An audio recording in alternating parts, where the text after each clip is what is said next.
Thomas is the director for the Danish Centre for Cybersecurity, which is part of the Danish Defence Intelligence Service. Thomas has been heading the center since 2012, and prior to that, he served in the Danish Ministry for Foreign Affairs as an ambassador to Jordan and a special envoy to Libya. The Center for Cybersecurity is the Danish National IT Security Authority and is the National Center of Excellence within cybersecurity. And again, I just want to say this is really a privilege to have Thomas here with us today. So please, please, please take the opportunity and send us your questions because we will have time after for a live Q&A. So with that introduction, I would like to hand it off to you, Thomas. Thank you very much. And I would certainly also all encourage you to put some questions and let's get a discussion going. I think that otherwise you're probably going to look on a lot of slides today and tomorrow. And I'll be very happy to take all your questions. And I might even try to answer some of them. So anyway, thank you very much for inviting me to LogPoint. I've followed LogPoint as a company for many years. It's really grown within the last couple of years, and I think that the business they're in are really, really important. I firmly believe that the world would be a better place if we had more logs. I even believe it would be even better place if we had better logs. And Nirvana would be soon arriving if we had the right logs when we need to investigate or to look at all the ways that our different systems are actually running. So I'm so happy to be here. And as I said, I'm so happy to take all your questions if you have any. I have just a few slides. I will move right on to the first one, which is almost a novelty. It's our new threat assessment that came out yesterday.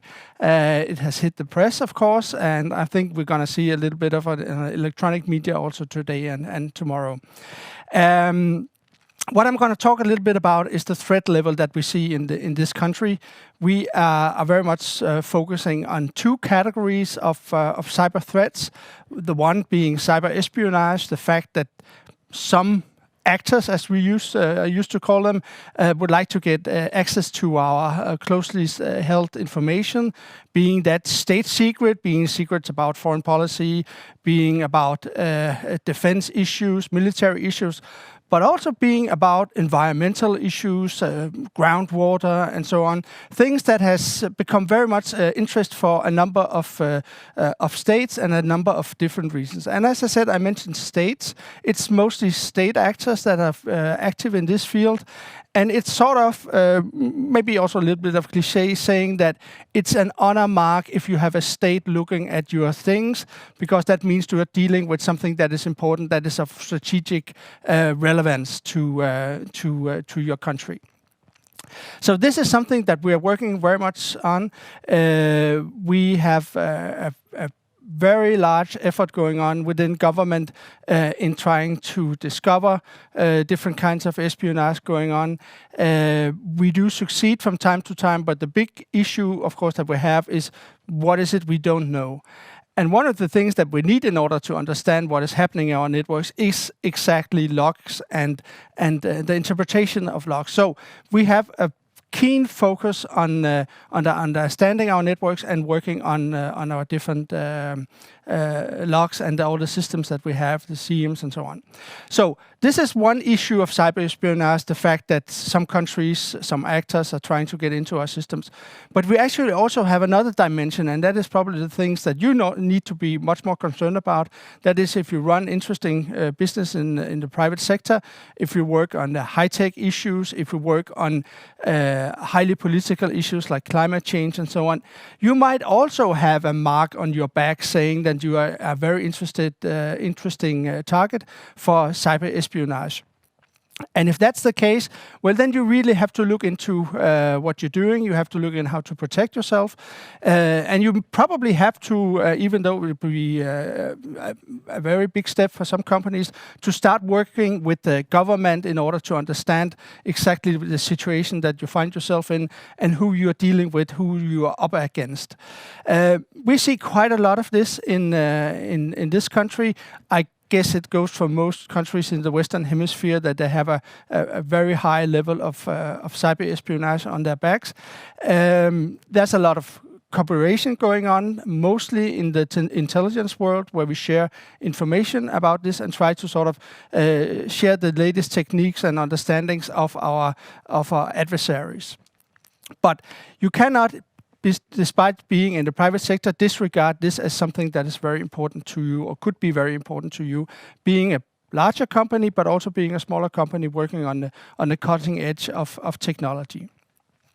The second category, which is really, really important to us, and where we have seen quite a significant number of different incidents during the last couple of years, is when we talk about cybercrime. Cybercrime is all around us. Cybercrime is financially motivated criminal organizations, organized crime organizations, going after our companies, going after the availability of services, going after data to sell them off or to distribute them, or to make it difficult for us to actually have access to our own data. We have seen this space develop from primarily be targeting non-sophisticated citizens, as probably you and me would be considered as, but also small and medium-sized companies. And now it has moved into the higher leagues, where we see targeting of very large IT institutions, companies that works very much in the space of digital products. And I will just mention two examples from the Danish area, which would be the hearing aid company Demand, who was hit quite substantially a little more than a year ago, had a direct cost about 100 million euros for loss of sales and for cost in order to get the systems up and running again. And I would also mention the big hospitality provider and cleaning service ISS, which had a similar situation where they became victimized from ransomware, and where they also had a cost of about 100 million euros to them. So it's very important for those kind of companies, but it's also important for smaller companies, because for them it's not just the necessity to actually to pay a quite substantial bill in order to get the systems up and running. For them, it's more a question of life and death. If they lose all the order registry or the bookkeeping and so on, they might not be able to come back and do business again because they lost all their most crucial data. So it's really, really important. But the new development that we're seeing in this field is that now also critical infrastructure companies have been targeted. It's not happened so much in my country yet. We have seen it very recently during this last month, the month of May and June, in particular in the States, where we had the big Colonial Pipeline that was hit. That was really, a very clearly example of critical infrastructure, a pipeline serving the whole of the east coast of the States with gasoline and so on, that was hit, and they had to stop their production and the service provision. And that certainly was a game changer, and I'll get back to that. We saw in Europe the Irish health system, hospitals actually being targeted, and also have a great impact, in particular in this time where we have the pandemic and all the issues within the health sector. So it's very serious. Two very clearly clear examples of targeting of critical national infrastructure. And maybe lastly, I should also mention the JBS food processing company that was also hit. People would say it's probably not as critical infrastructure as the two other examples I gave. On the other hand, their production had to stop for a couple of days just in the beginning of the barbecue season in the States. And I think that probably a number of people would consider that to be quite critical infrastructure as well. But what is interesting looking at those two cases is in particular that the Americans now have said, and it's something that me with my intelligence background really pay a lot of notice to, is that they're going to treat cybercrime the same way as they treat terrorism. And that means a whole new set of exchange on sharing information, working with different departments, police, pushing other states to actually help combating this kind of plague that we are actually seeing. And I'm pretty firm believer in that the European states and the EU as well will certainly be interested in joining in that game. And if we manage to raise our efforts on cybercrime in the same way as we did raise our efforts against terrorism, then I think that the bad guys are really in for a hard time. And they're probably going to see the business model, which has been very fruitful, very efficient, will probably be challenged quite substantially in the time to come. And I certainly hope that. Weighting that effort, I think that a lot of private companies need to do a bigger effort themselves. They need to raise the level of engagement. They need to focus a little bit more on the cybersecurity. And I would say they don't have to invest maybe in the gold standard products of different cybersecurity appliances. They need to raise their game on quite basic items as two-factor authentication, regular updating of software, and so forth. And that would actually make the life much more difficult for those engaging in cybercrime. So I do see, despite the increasing threat, despite the increasing number of actual cases that we're dealing with, I do see some kind of positive development actually moving down in this aspect. I will move now to the next slide, which is probably a little bit more focused on what you're doing in everyday life since you're joining in on this conference, and that's logs. We have a saying, okay, if you don't have logs, you didn't have any incident, despite maybe have lost all your data, despite maybe having a state actor sitting in your system for the last 4 years. If you're not able to document it, if you're not able to investigate it, well, it didn't happen, so to say. And that's unfortunately our experience for working within this cybersecurity field for the last 10 years. We do say officially that 75% of the incidents that we are dealing with, we do not have the sufficient logs. And I think it's probably quite polite to say 75%. I would say it's probably more like 9 out of 10 cases where we do not have sufficient logs, whether being sufficient in time or sufficient logging on the right instances in the digital network. So we really need more logging, better logs, all over the place. But in particular, of course, in those companies and those public authorities, but that's an issue as well, that are in target of cyber criminals, whether that being the spying types or the ransomware types. So we need logs. We need logs for two things, and I would start out with a little sort of the lower end of the needs, and that is to investigate. Whenever things has happened, we need logs to investigate. That is what we live off. This is what we need in order to make our day smooth and running, and we want to enjoy ourselves going to work. We need logs. We need logs in order to be able to investigate what has happened. We are quite good at understanding who the actors are. We're quite good at understanding who they are targeting, but we are very bad at understanding what they actually are doing in our digital networks because we do not have the logs. So we need logs. We need logs in order to determine what happened, what was the consequences of this, and we need logs certainly also, and that is particular when it comes to ransomware. We need logs in order to be able to minimize downtime that we need in order to get our systems up and running. And if you ask some of the biggest Danish companies, they would probably say if they could have saved just 1 week in their recovery time, that was probably a number of million euros that could have saved in that. The second item that we would like to, but that's where we target the more ambitious companies. That is where we say try to start using logs actively. Try to start using logs in a way to understand what is happening in your networks, who is active in your networks, who is trying to get into your networks, who is scanning your networks. We used to say, all the scans that we saw were just background noise on the internet. But unfortunately, no, we can see that whenever scanning is taking place, very often it's followed up by some sophisticated or semi-sophisticated actors trying to breach the perimeter and get into the different networks. So for the better ones of you, please try to use the logs in order to investigate and understand what is happening in your network in real time or close to real time.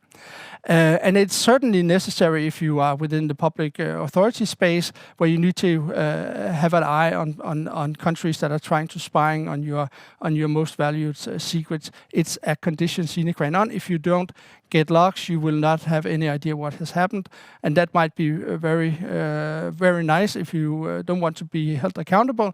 But on the other hand, in the end, you probably would prefer to have a good log register, so you understand what is happening. And then lastly, but not leastly, in my small talk here, I would say, well, you can do it either in order to be able to investigate, or you can do it in order to better understand what is happening in your network. But my bet is that in the future you will see a lot more regulation coming in, actually requiring you to make sure you have an understanding on what is going on in your networks in order to keep your license to operate. And that goes in particular in the space of critical infrastructure. And I'm pretty sure also in this country we're going to see some efforts this autumn where we will have some suggestions from the legals, from parliamentary side, actually suggesting increased demands on logging if you're working in companies that are providing services to the nation state of Denmark, to the society as a whole. So I think I would end on this happy note seen from my point of view, and leave the floor to whoever want to discuss a little bit. Yeah, thanks so much, Thomas. I know we haven't met before, but this has been a really great talk, and I really appreciate you taking the time to come here. Thank you Thanks very so much. So we actually do have a couple questions that I would like to take some time to ask. So someone is asking, why do you think we have seen such a rapid rise in ransomware attacks lately? Do you have an opinion about that? Oh yeah, I have an opinion, and it's a very short and sweet answer, because that's where the money is. The business model that the criminals are now running is very efficient. It gives them a lot of money. Just the last example for Colonial Pipeline, $4.4 million. It's a substantial amount of money. And that's also why they're targeting the bigger companies, because if you target a small, medium-sized companies with 10 people and so on, they're not really able to actually pay a lot in ransom. So we are seeing moving into the bigger companies, and we see, unfortunately, a certain ability from those countries to actually pay up. So they, the business model is running for the criminals. That being said, as I mentioned in my talk, I think they probably have went a step too far this time with targeting American critical infrastructure, and it might show up to be a turning point in this effort. And kind of along those lines, would you say that is state actors or state-sponsored actors, are they also a direct threat against private enterprise? Oh yeah, certainly they are. I would say in particular those, and I'm glad you used the word state-sponsored, because it's not necessarily people employed or paid by the government that does those kinds of attacks. It might very well be a semi-professional cybersecurity company working out of somewhere that is actually working on their own and selling information to government, or working on a government sponsorship, which we believe is probably the case when we come to some of the most well-organized cybercrime. So certainly they will be targeting private companies. They might target private companies looking for high-tech business ideas or business models or mergers and acquisitions or information that can influence stock prices and so on. And they might also work in their spare time on actually doing ransomware or more simple kinds of cybercrime. It's a whole ecosystem. And I know you talked in your presentation about the importance of logging, that most people aren't doing it enough and they should do more. But when you're thinking about that, how important is it to proactively monitor logs rather than just collecting them for forensics? Well, it depends on who you are. I would say a lot of companies might, that's not working in the digital space, that is doing, various services, but not necessarily 100% digitalized. They might actually, for them, it might actually be enough just to collect logs, to collect the right number of logs, to store them the right amount of time. For other companies, and that goes for all the bigger companies, and it goes for all the companies working in the high-tech field, cutting-edge technology and so on, they would probably need to use logs much more proactively than they do today. They might not actually have to do it themselves. They might ask an MSP to look for their logs and provide that kind of service, because I think I don't know how it is in other countries, but I believe in this country, we don't have that great a workforce that is actually able to do that. It's also a skills issue, and of course we would like to see much more people going into this area of work. But on the other hand, we would also like people to actually work on the forefront of technology, develop new business models, and so on. So it's a little bit complicated. I would say I see a great future for MSPs and actually providing that kind of services to companies. And kind of related to that question, with that MSSP versus private enterprises, based on the experience that you have, how many private enterprises do proactively monitor and analyze logs as opposed to outsourcing it? I would say, opposed to outsource it, I think there's a few that actually outsources it today. I think there's a number of the bigger companies that actually do an effort to monitor the logs themselves. They might actually have the critical mass to do that. Some of them probably won't have the critical mass to do that, or could not do it in a sustainable way. But I would say this is probably something that Jesper would answer much better than I, since he's working right in that field. Mm-hmm. All right. I don't see any other questions, so I just want to thank you so much again for taking the time to talk with us today. And thank you very much for inviting me. I'm happy to be here.